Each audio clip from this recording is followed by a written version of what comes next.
What's good? We got another beautiful day going on. It's a Tuesday. Um, you know, just another day, honestly. Wasn't that bad. Bible studies next week, so we just gotta make it to the end. And this is the end of the month this month, and I get to go on leave next week, for speak. We're almost there for real, right? So today we're gonna be going over chapter 6 and 7. Don't do it. Of Second Corinthians. Um, And pretty much, first of all, Paul starts it off. He continues from last chapter, chapter 5, with the ministry of reconciliation, which means to pretty much balance, right? And he talks about being balanced in the Lord, right? And then he continues on and gives a quote from the Lord saying that in a favorable way, or in a favorable time, I listened to you. In a day of salvation, I have helped you, right? And Paul is saying at this time it's a favorable time and the day of salvation, right? As we literally, as Christians, commend ourselves to all these afflictions and everything, and to be in the Lord, right? We commend ourselves about being in the Lord, and as we should, right? And that overall, we are pretty much just we're not deserving of it, but we have it because the Lord gave us a gift, right? And it's overall just He's speaking truth, we're false, but we're true in Him. We're fake, but we're new in Him. Bars. I'm just saying. All right. I'm just saying. Paul was cooking, right? Um, but he continues to talk about in this chapter about being unequally yoked with unbelievers and everything, right? Um, Overall, I think this mainly pertains to just relationships in general, not even just like marriages or um, being in relationships with like friends, right? Or like your girlfriend or something, right? It's everything, right? Parents, friends, all of it, right?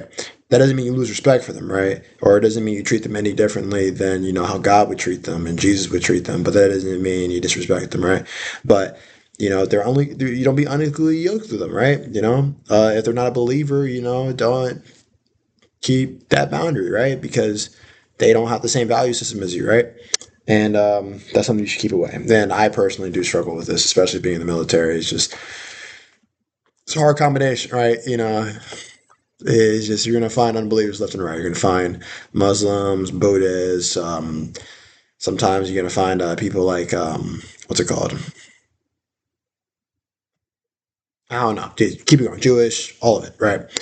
And yeah, that's pretty much all for chapter 6, right? Going into chapter 7, Paul is pretty much joyful here. He literally says straight out in verse 4, I have great pride in you, right? And that's why he's acting bold towards them, right? Later on in the next chapters, Paul will also say, you know, I'm bold over the note, but I ain't bold. I'm meek in person, right? And he's just full on saying this because, I actually do what I'm telling you here in person, right?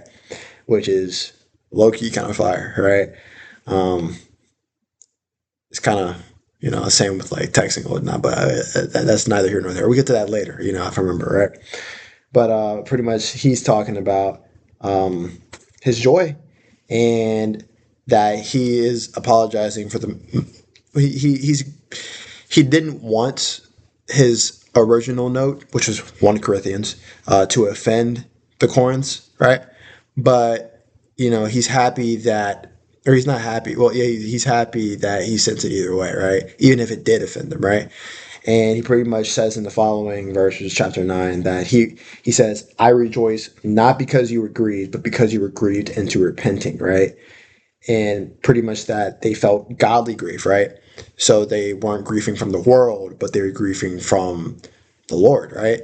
And that grief from the Lord is pretty much what moves them and moves everybody, right?